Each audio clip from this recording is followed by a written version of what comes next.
Hello everyone, how you doing? Thanks for tuning in.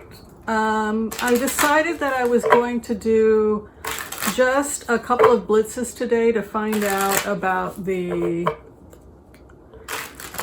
what happened with the assassination of Soleimani, and to also find out what the response is going to be, how different countries in the Middle East are handling this. And I also want to check on NATO a little bit as well. So we'll go ahead, we'll do a simple prayer, and then we're just going to go through and do some blitzes. I want to call on white light protection for myself and my viewers as we ask permission from Spirit to access the Akashic records. We call on our spirit guides and good angels to be with us. Give us the clarity and the wisdom that is needed to empower all of us on our journey so that we can make the best decisions for ourselves, our families, for the planet and the people we love, and those we have strife with. And let us say amen. Let's go on first and just check out what's going on right now in Iran. What the feeling is in Iran, and whether or not Iran is going to respond, and if they are going to respond, how are they going to respond?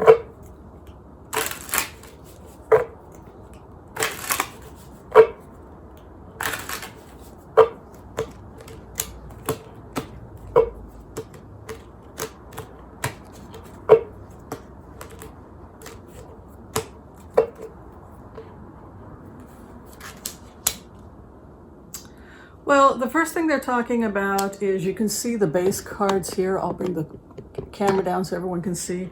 You can see two base cards here. I always pick two. The first is Seven of Wands. So right now in Iran, the overall feeling is one of having been attacked. The Seven of Wands is to defend one's land or defend one's territory.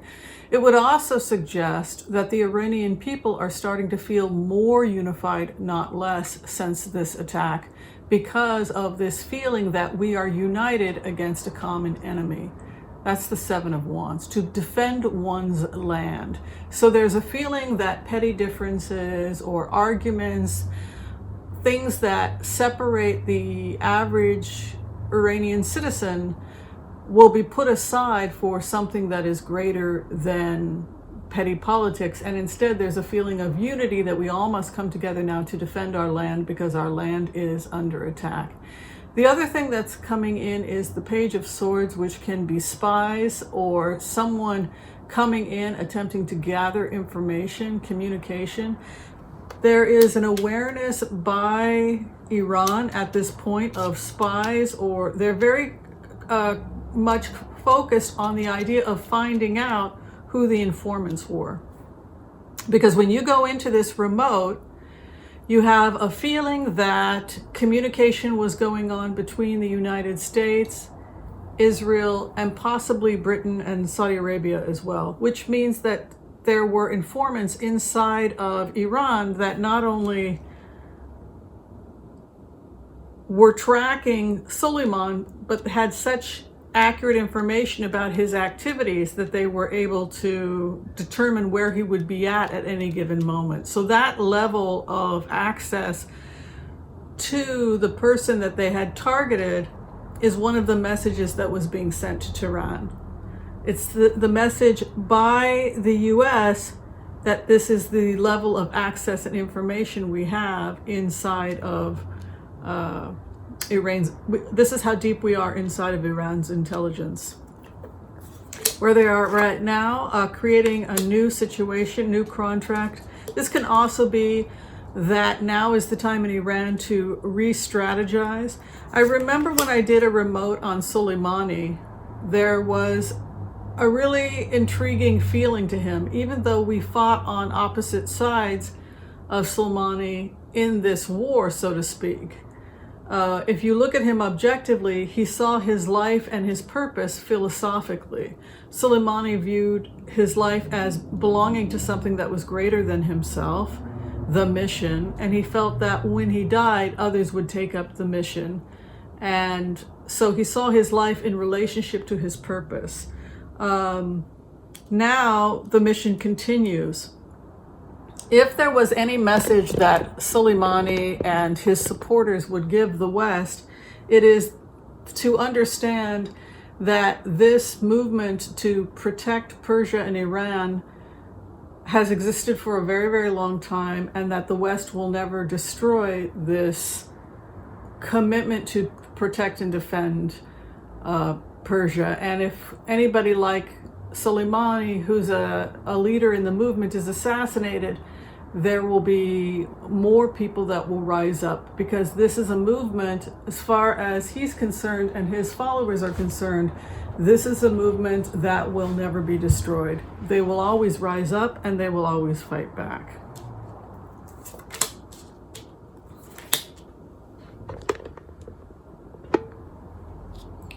There is a feeling when you go into the energy from Iran that they will never surrender. There's a feeling that they feel that they're being goaded like someone kicking a hornet's nest. There's an awareness that they want to think before they act, because they feel to some extent like they're being manipulated.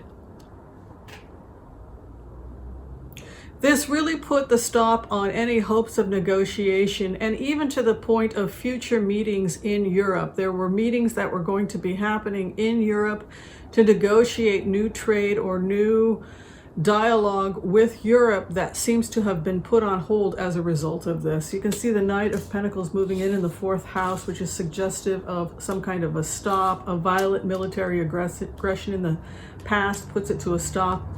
Opportunities of helping or aiding in the mission. The 6 of Pentacles over the 3 of Pentacles. Desires for peace. There, what's interesting here is that I could see with cards like this, the UN or NATO or some representatives from the West going to Iran to try and calm Iran down so that it doesn't retaliate against the United States. And we could even see an international outcry against the United States, even to the point of some type of sanction or censor, some kind of punishment against the United States for its actions.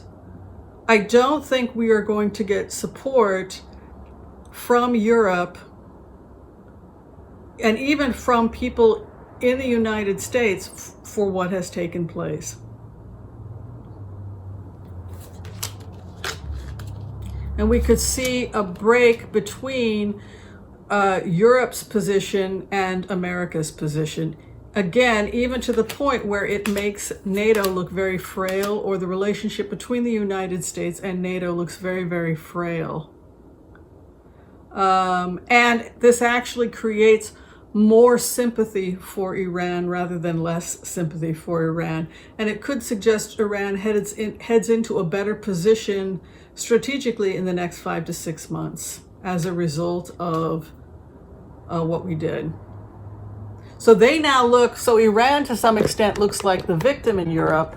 Any attempts that they were engaging in some kind of peace treaties, working with G7, trying to put an end to sanctions. A lot of stuff was put on hold as a result of this, and now the European countries, it looks like, have to make a decision whether or not they're going to stand with the United States and what the United States did, or separate from the United States and openly condemn the U.S. It also looks like Iran is trying to think before they act, because they feel like they're being manipulated into a war of some type. I just want to check on Israel now.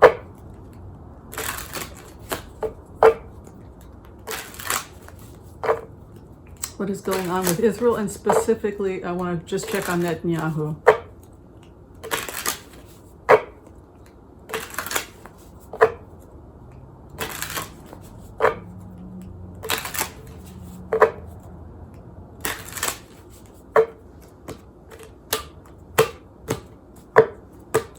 When I did a remote viewing on the assassination of Soleimani,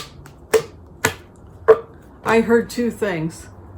One thing I heard was communication between two groups that if they were going to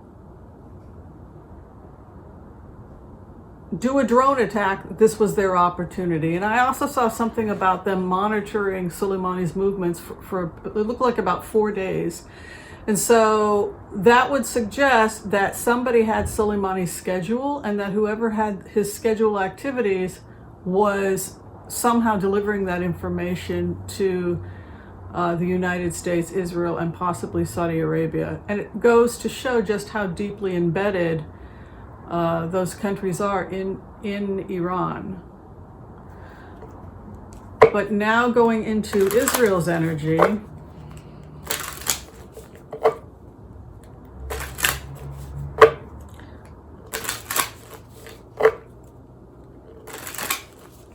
it looks like Netanyahu is having increasing trouble maintaining his coalition. A lot of people are starting to doubt some of the decisions that Netanyahu made, including his alliance with Trump, because of this erratic behavior, like the assassination of Soleimani, because it creates instability in the region.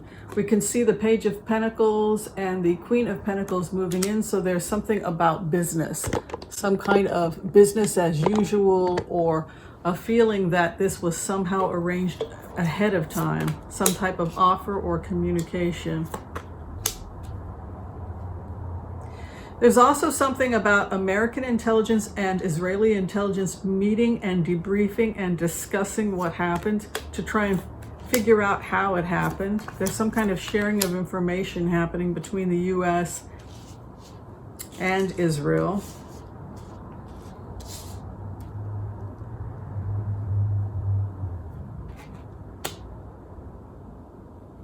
I don't think that Israel can be blamed for this, because the actions ultimately were from the United States. In plainer words, Israel's job is to share intelligence with the United States. What the United States or what Trump chooses to do with the intelligence can't be put on Israel. Israel is distancing themselves from it. They were aware of the attack. They are aware of certain people in Iran that are being monitored. But I don't think that Israel is going to be held responsible for this.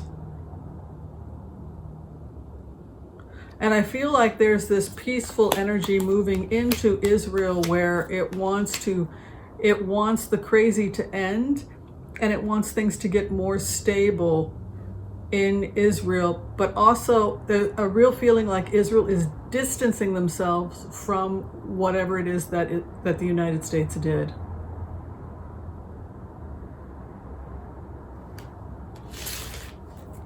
All right, I just want to check now on Saudi Arabia. So in plainer words, because Israel is a strategic partner to the United States in the area, and one of the things they do for the United States is supply intelligence information, that they're not responsible, though, if America chooses to act. That's basically their argument. I just want to check Saudi Arabia and the prince, and to see, I'm concerned that if Iran is going to hit anybody, they're going to hit Saudi Arabia. And I'm concerned about more drone attacks or attacks coming out of Yemen, more Iranian attacks, specifically at Saudi Arabia, because there are US troops in Saudi Arabia. Even more so than Israel, but let me just check. Is Iran going to hit Saudi Arabia?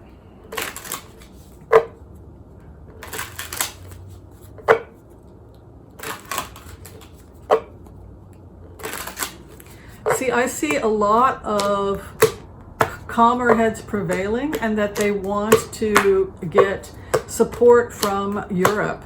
That now is a really good time for Iran to negotiate some kind of communication with Europe, because Europe is becoming increasingly distanced from both Saudi Arabia and the United States. Fleeing the thief and heartbreak. It's almost as if America pulls out of Iraq. This is one of the remotes also that I did a couple of days ago, where I heard a commander saying, that US troops were going to be withdrawing from Iraq and that the Iraqis were going to have to protect themselves. So I got that remote 3 days ago. And I put it on the back burner, and now the Iraqis are wanting America to pull out of Iraq, so that's interesting. But I feel like it's Saudi Arabia and these bases, Americans based in Saudi Arabia, walking away, fleeing, movement, spies. I feel like Saudi Arabia is really vulnerable right now.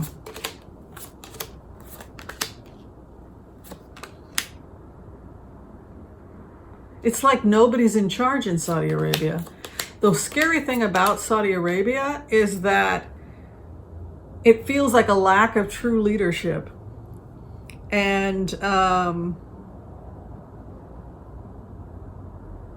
nobody in Saudi Arabia wants to take responsibility for whatever decisions get made, not only by Trump, but people who are working with Trump. This is to be defensive and confused and potentially vulnerable in the future.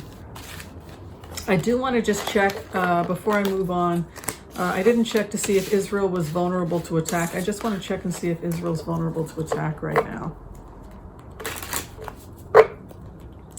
If Iran's gonna retaliate against Israel.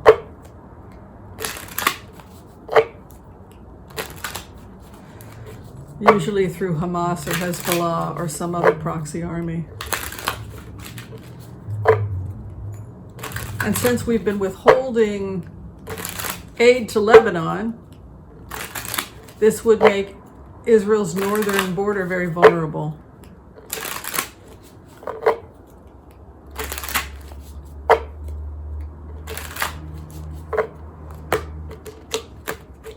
And I can't for the life of me figure out why no one's talking about this.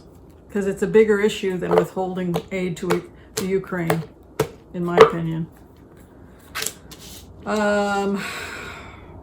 There's a feeling of movement. I keep seeing movement of troops, movement in Saudi Arabia, movement in Iran, movement in Israel, a feeling that people want to sit down and negotiate peace. If Putin gets anything out of this, it will be that he emerges as a peacemaker. Because Putin has a trade relationship with both Syria and Iran, a relatively good relationship with Netanyahu of Israel, which is the most likely to be vulnerable to Iran. But they're also doing trade now with Turkey and trying to negotiate a new relationship with Saudi Arabia. So what could emerge from this is Putin's desire to be part of a future peace negotiations.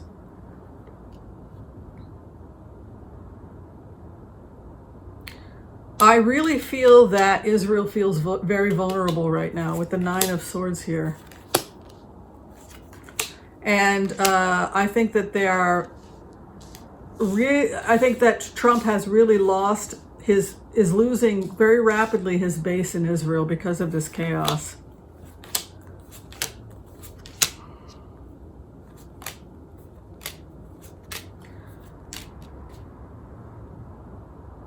Israel's going to get themselves out of this situation, but every time you go into the energy, there's a feeling like the entire world wants to negotiate peace, but they won't necessarily bring America to the table because they feel that America is an obstacle to peace. It almost looks like Iran, Europe, and even Israel to some extent is distancing themselves from the United States and wanting to broker a deal or communicate directly with one another and keep America out of the negotiations because of their unstable behavior. All right, I'm going to do one final throw about Europe and just see how Europe is doing, and then we'll go ahead and close. How is Europe doing in relationship to these attacks? Are we going to war? Are we going to see any kind of attack from NATO?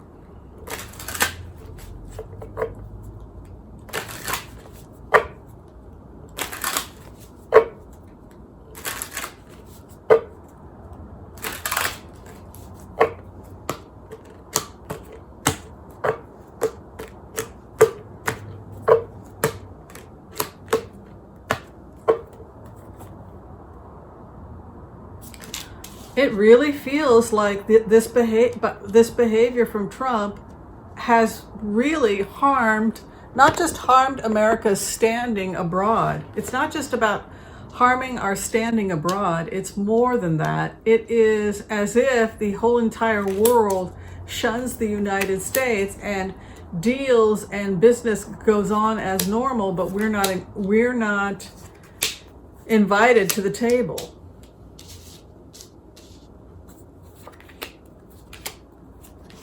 Yeah. New deals, new trade, new embargo, new contracts, but increasingly America could find itself isolated as a result of these actions going forward. And